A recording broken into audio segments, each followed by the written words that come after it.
Alright guys, I need to vent. Imagine your safe little world imploding because someone decided your life's their personal playground. Picture a quiet Portland vibe shattered by chaos that strolled in and flipped it all upside down. Ready for a wild ride that'll make you wonder who you'd trust with a spare key? I'm Jake, 28, a freelance graphic designer who's somehow still clinging to the dream of a quiet life in Portland, Oregon. Picture this: a tiny apartment with creaky floors, a lumpy couch I got off Craigslist, and a balcony just big enough for me, my coffee mug, and my existential crises.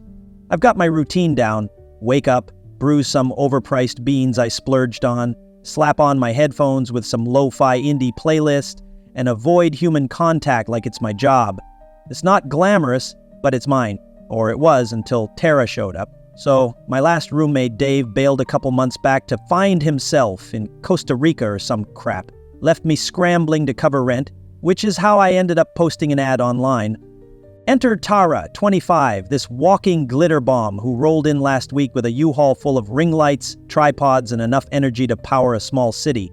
She's building her brand, she says, whatever that means. First time I met her, she's got this neon pink hoodie, hair in a messy bun that looks like it took an hour to perfect, and she's grinning at me like I'm supposed to be impressed. Hey Jake, I'm content creator, vibe curator, all that good stuff. I just nodded, thinking she's like if TikTok and a motivational poster had a baby. I should have known right then I was screwed. Things started chill enough. She hauled her stuff in, chattering about her Instagram followers and how Portland's aesthetic was going to take her to the next level. I'm half listening, lugging her boxes up the stairs while she trails behind, filming the whole thing on her phone. Oh my god, guys, moving day with my new roomie. Say hi, Jake, she chirps, shoving the camera in my face. I blink at it like a deer in headlights, mutter something about needing to pee, and duck out of frame. She laughs, this high-pitched giggle that's already grating on me, but I figure, hey, she's just excited. Live and let live, right? Fast forward to this morning, and I'm realizing live and let live might not cut it. I stumble out of bed at 7 a.m., still groggy, dreaming of my Ethiopian coffee stash. $15 a bag, worth every penny for the one good thing in my day. I shuffle into the kitchen, rubbing my eyes, and there's Tara, already in full influencer mode. She's got her tripod set up on the counter, phone angled just so, wearing this oversized sweater that screams, I woke up like this, but definitely didn't. Morning, besties, she's saying to the camera, pouring oat milk into a mason jar like it's a damn art project. I ignore her, grab my grinder and start measuring out my beans, trying to tune out her monologue about manifesting abundance. Then it happens, she's mid-sentence.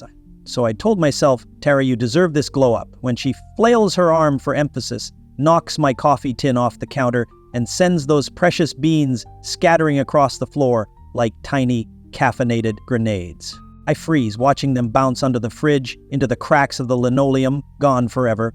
She spins around, eyes wide, and goes, oops, collateral damage for the grind, am I right? She's laughing, this bubbly little chuckle like it's no big deal, while I'm standing there, grinder still buzzing in my hand, staring at the wreckage of my morning.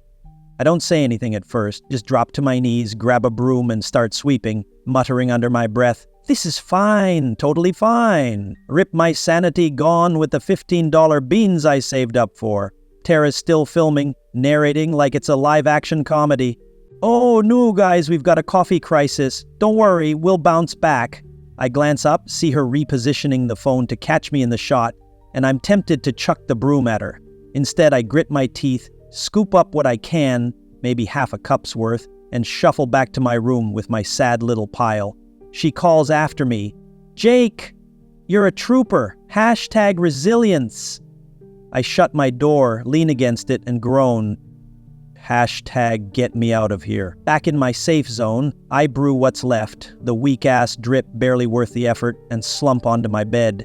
I can hear her out there, still yapping to her besties about how authentic this moment is. Authentic? Lady? You just murdered my one joy in life and turned it into your personal sitcom. I didn't sign up for chaos, but here I am, starring in the Tara show, uncredited. I sip my pathetic coffee, staring out the window at the gray Portland drizzle, and try to laugh it off. She's just quirky, I tell myself. New roommate jitters. It'll settle down. Except, I'm not so sure it will. While we're eating takeout later, pizza because I'm not cooking after that disaster. She's got her phone propped up on a stack of books, lens pointed right at the table. I'm shoving a slice in my mouth, pineapple and all, because fight me, it's good, and she's chatting me up. So, Jake, what's your deal? Like, what's your passion? I shrug, sauce dripping down my chin, and mumble, designing stuff. Not dying of social overload. She giggles again, adjusts the phone, and I notice it's not just sitting there, it's angled at me. Red light blinking. You recording this? I ask, wiping my face with a napkin.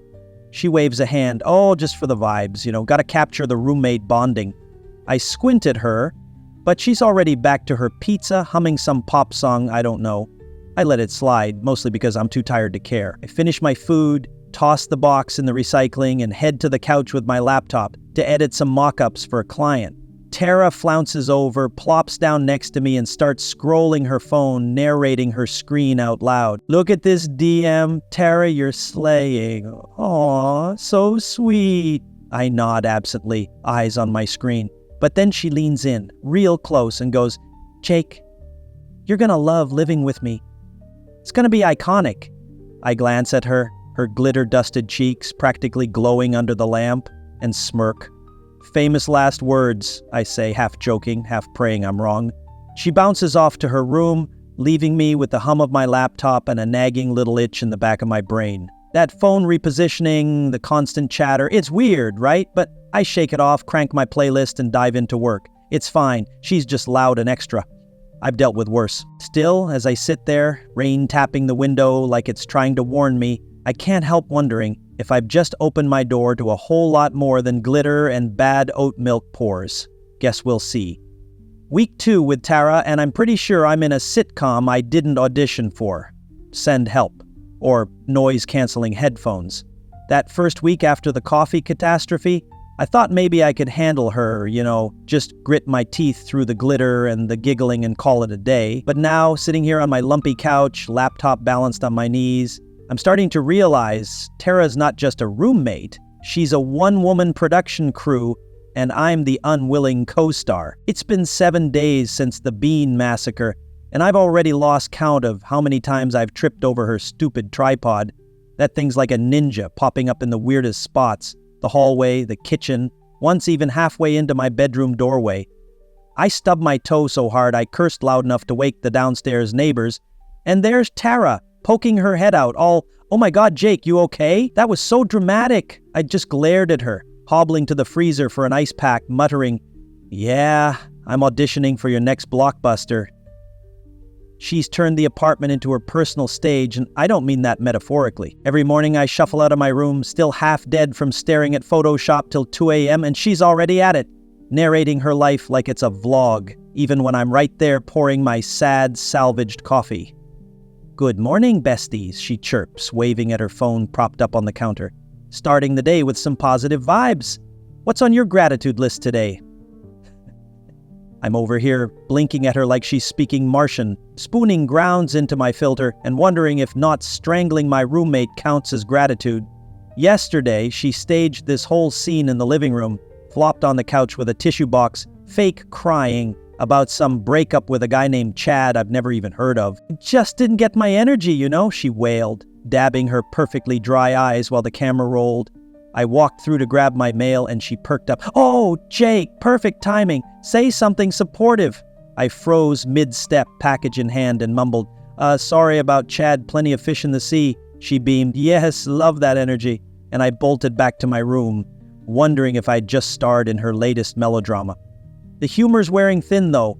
I'm one jump scare away from being the grumpy cat in her viral story arc, and it's not as funny as it sounds.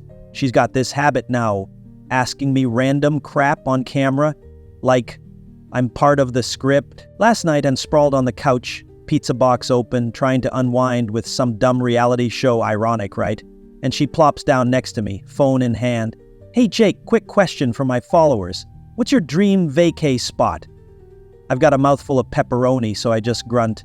I don't know, somewhere quiet, maybe Iceland. She gasps, like I've said something profound. Ooh, Iceland, so chic. Thanks, roomie, and starts tapping away at her screen. I wipe grease off my chin, squinting at her, but she's already moved on, humming to herself. Weird, sure, But I figure it's just Tara being Tara, annoying but harmless. Still, I catch her sliding her phone behind the cereal box on the counter later, lens peeking out like it's spying on me while I make toast. I raise an eyebrow and she waves it off. Just testing angles, don't mind me. I shrug, too tired to push it, and cram the bread in my mouth thinking, whatever floats your influencer boat. It's escalating though, and I'm not blind. This morning I'm on a Zoom call with a client, some startup guy who wants a logo that's modern but timeless, which is code for I have no idea what I want, and Tara's in the background blasting her self-love affirmations at full volume. I am enough. I am a radiant goddess. She's chanting, pacing the living room like she's in a damn infomercial. My client's eyebrows shoot up on the screen and I slam my laptop shut so fast I nearly cracked the keyboard. I storm out, fists clenched, and find her mid-pose, one hand on her hip, the other waving at her tripod. Tara, I say, voice tight, can we keep the living room a no-filming zone? Like, just for an hour? She spins around, grinning that glittery grin and goes, "Oh, you're so funny. Boundaries are just vibes we negotiate." I stare at her, feeling my left eye twitch and mutter, "Cool. I'm negotiating with Satan now." She laughs, totally missing the jab, and skips off to her room, leaving me standing there, steam practically pouring out my ears. I flop back onto the couch, rubbing my temples, trying to convince myself it's not a big deal. She's loud, she's extra, but it's fine.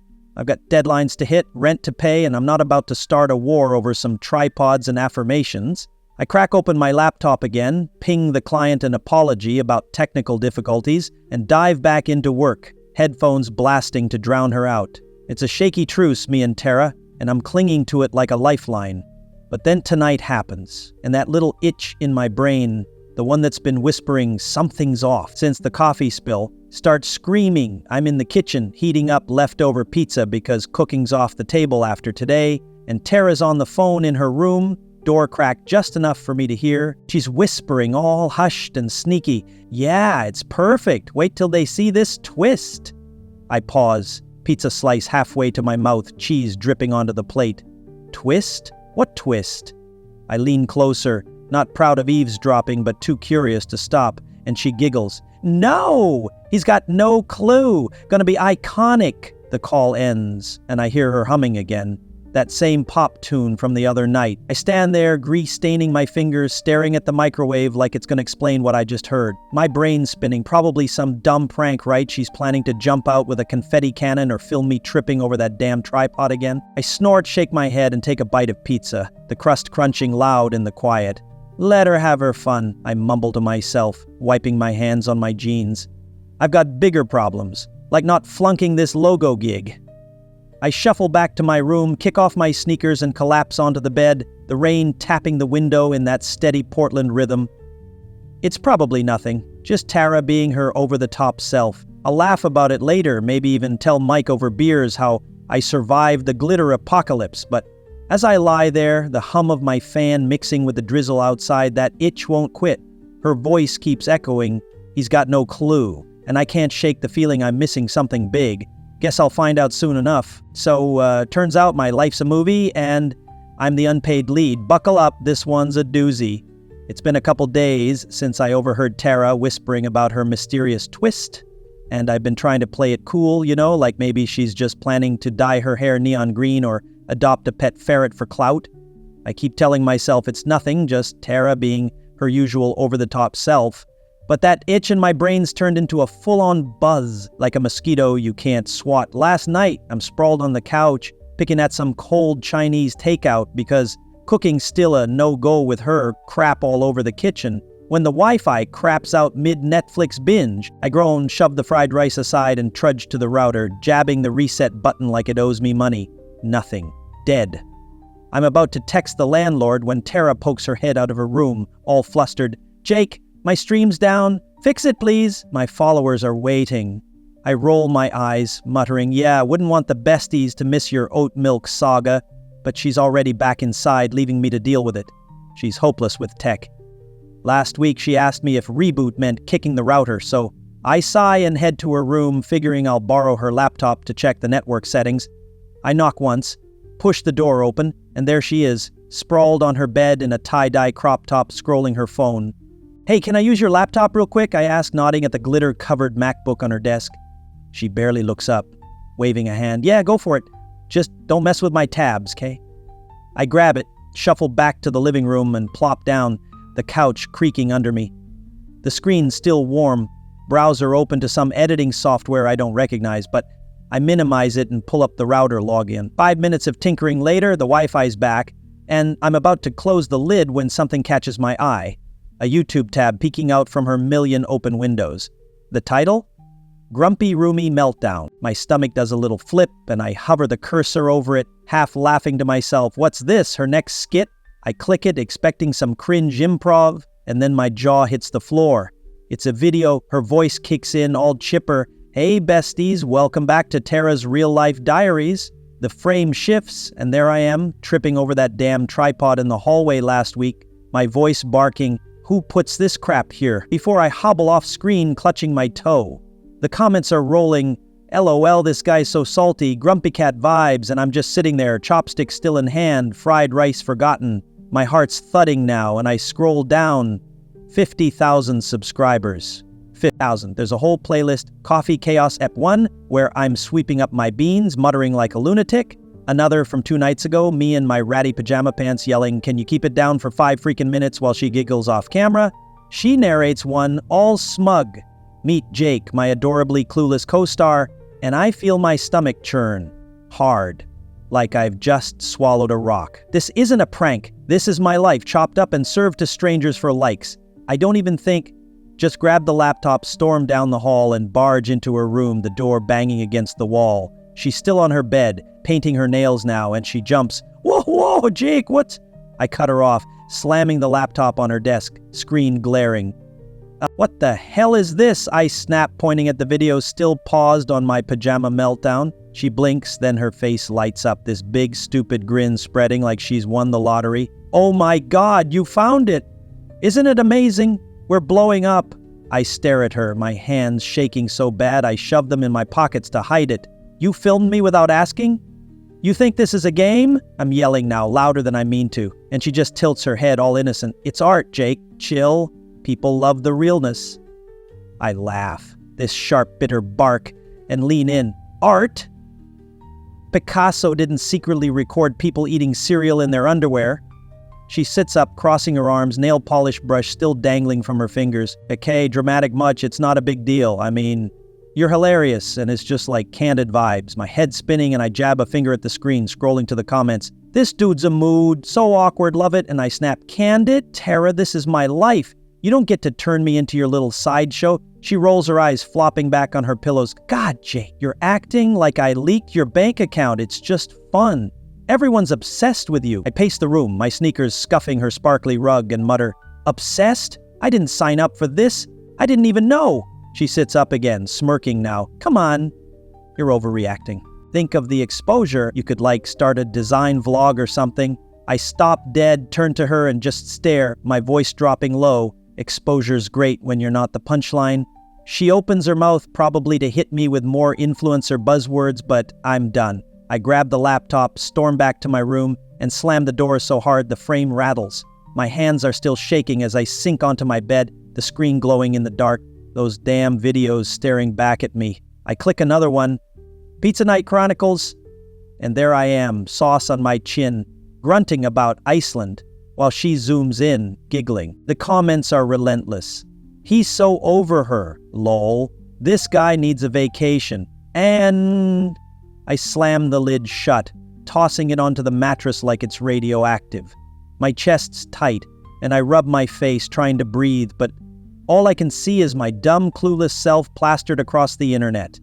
50,000 people laughing at me. I sit there for who knows how long, the rain hammering the window like it's pissed off too, and my brain's a mess. Confusion crashing into betrayal, anger simmering under it all. I trusted her, Thought she was just loud and annoying, not some wannabe director turning my every move into content. I grab my phone, text Mike, "Dude, emergency beer run, my roommate's a psycho," and he pings back, "On my way." Ping the story. I stand up, pace some more, then slump against the wall, staring at Tara's door through the crack. She's humming again, that same pop tune, like nothing's wrong. I mutter to myself, this is fine, totally fine, but it's not, and I know it. Whatever's next, I'm not letting her spin this into another episode, not this time. Day 3 post-bombshell. I'm not okay, but I've got coffee and spite, so we're working with something. It's been 72 hours since I stormed out of Tara's room, her glittery laptop still burning a hole in my memory. And I barely left my bed except to pee and grab the weakest cup of joe from my salvaged beans. The rain's still pounding outside, a gray smear across my window, and I'm just lying here staring at the ceiling. Tara's "We're blowing up" echoing in my head like a bad pop song on loop. I keep replaying that moment, her grinning like a kid who aced a science fair while I stood there shaking, realizing my whole dumb life's been diced up for strangers to snack on. I haven't seen her since. Not face to face anyway. She's out there, humming and clattering around like nothing happened, while I've turned into a hermit, door-locked, headphones on, pretending the world doesn't exist. I tried to work yesterday, opened Photoshop to tweak that logo for the startup guy, but every time I moved the cursor, I'd flash back to me tripping over her tripod, that grumpy roomie meltdown title flashing in neon. I slammed the laptop shut, tossed it on the floor, and yanked the blankets over my head instead. My phone's been buzzing, texts from Mike, "You alive, man?" and beer still on. But I just let it sit there, screen glowing in the dark. I trusted her, thought she was just annoying, not a wannabe Spielberg with no morals. Now I'm jumping at every creak, half convinced she's got cameras stashed in the fridge or behind my cereal box. I even checked this morning, shoving the Frosted Flakes aside, muttering, "What's next, Tara? Jake's? Breakfast breakdown?" Nothing there, but the paranoia's real. I googled, is it legal to secretly film your roommate at 2 a.m., bleary-eyed, scrolling through Oregon laws that basically say, it's shady as hell if you're not in on it. Great. So she's not just a jerk. She might be a law-breaking jerk. I'm a mess, and I hate it. My room smells like stale takeout and unwashed socks, and I'm pretty sure my client thinks I've ghosted him, but I can't shake this gross, heavy feeling, like someone's pawed through my diary and posted it online, except it's worse, because it's my face, my voice, my stupid pajama pants. I drag myself up around noon, splash water on my face, and catch my reflection in the bathroom mirror, bags under my eyes, hair sticking up like I've been electrocuted. Guess I'm famous now, I mutter, smirking at my own dumb mug. Portland's angriest hermit. The sarcasm's all I've got left, a rickety shield against the pit in my stomach, and I cling to it, shuffling back to brew another sad coffee. The grinder hums, and I lean against the counter, watching the drizzle smear the balcony, thinking maybe I should just move to Iceland and call it a day. Then Mike shows up, banging on the door like he's the SWAT team. "Open up, dude, I brought IPAs." "You're not dying in there," I groan, shuffle over and let him in, his rain-soaked hoodie dripping on my floor. He's got that grin, the one that says he's ready to fix me or mock me depending on what I need. "Jesus, you look like crap," he says, tossing the six-pack on the couch and flopping down. I grab 2 cans, hand him one and slump next to him, cracking mine open with a fizz. "Yeah, well, my roommates turned me into a YouTube star. Cut me some slack," his eyebrows shoot up. "Wait, what? You serious?" I nod, pull Tara's laptop from under a pile of laundry, still haven't given it back, and flip it open. "Behold," I say, voice flat, clicking Coffee Chaos Ep 1. There I am, sweeping beans, grumbling, while Tara's voice chirps, "He's so extra, right?" Mike watches, jaw dropping, then busts out laughing. "Holy crap, man, you're a meme." I glare at him, but he's already scrolling. "Dude, she's making bank off you. Look at these views. Flip this." I pause, beer halfway to my mouth, and squint at him. "Flip it how? She's got 50,000 people laughing at me. What am I supposed to do, dance for them?" He leans forward, serious now. "Nah, fight back. She's profiting off your face. Shut it down." Something clicks, like, yeah, I'm pissed, but I'm not helpless. I set the can down, grab my phone, and start Googling again, this time cease and desist template. Mike's grinning. "There's my boy. Give her hell." I find a decent one, tweak it with my name and some vague legal jargon about unauthorized recording, smirking as I type, "Let's see how authentic you feel with a legal headache, Tara." I hit send to my own email to polish later, but the spite's pumping now, and I'm not done. "Hey Mike," I say, pulling up Reddit. "Ever posted on AITA?" He laughs. "Oh, you're going nuclear. Do it." I start typing, fingers flying, AITA, for hating my influencer roommate who secretly filmed me. I spill it all. The coffee spill, the tripod traps, the pajamas, the whole humiliating mess. Keeping it raw but sharp like I'm venting over beers. She says it's art, I write, but I say it's BS. Thoughts? I hit post, lean back, and sip my IPA. The bitter kick matching my mood. Mike's cackling. "You're a legend. Internet's gonna eat this up." He's right. Within an hour, it's blowing up, hundreds of upvotes, comments rolling in, NTA, she's a creep, sue her ass, post the link, we'll tank her channel. I'm scrolling, half laughing, half stunned, and Mike slaps my shoulder. "See, you've got an army now." I nod, feeling the weight lift, just a little. Like I'm not just the punchline anymore, I'm the guy fighting back. The buzz carries me through the night, and I'm pacing my room, drafting that email again, tweaking it till it sounds mean enough to scare her, but not so mean I sound like a psycho. Mike crashes on the couch, snoring through the rain, and I'm wide awake, adrenaline humming. I'm not just mad now, I'm done. Done hiding, done letting her spin me into her glittery little narrative. I'm about to crash when there's a bang on my door, hard enough to jolt me upright. Tara's voice cuts through, sharp and whiny. "Jake, we need to talk." This is getting out of hand. I freeze, staring at the knob, her shadow flickering under the gap. My heart's pounding, but I lean against the wall, smirking despite myself, and call back, "Oh, now you want to chat?" She huffs, bangs once more, then stomps off, her door slamming down the hall. I slide down to the floor, head in my hands, and let out a shaky laugh. This isn't over, but damn if it doesn't feel good to finally throw a punch. Final update, folks. Grab some popcorn. This one's got a plot twist even Tara couldn't script. It's been a wild 24 hours since she banged on my door last night all pouty and panicked, and I'm still riding the high of finally shoving back. I didn't sleep much after that, spent half the night refreshing my Reddit thread, watching it explode past 10,000 upvotes, comments piling up like a digital landslide. "NTA, she's trash. Report her to YouTube. This is why I live alone. It's chaos and I'm here for it." Mike's still passed out on my couch, one arm dangling off, an empty IPA can rolling under the coffee table, and I'm pacing the room, sipping lukewarm coffee, grinning like an idiot every time my phone pings with a new reply. I didn't expect this, Thought I'd vent, maybe get a few "that sucks, man" responses, but now I've got strangers across the internet ready to storm Tara's channel with pitchforks. It's nuts, and it's mine. Morning hits and I'm buzzing, half from caffeine, half from spite, when Tara comes stomping down the hall, her usual glittery bounce replaced with something twitchy. She's in a baggy hoodie, no makeup, hair yanked back in a sloppy ponytail, and she stops in my doorway, arms crossed tight. "Jake, can we talk? Like for real?" she says, voice sharp but wobbly, like she's trying not to cry. I lean back against my desk, arms folded too, and nod. "Sure."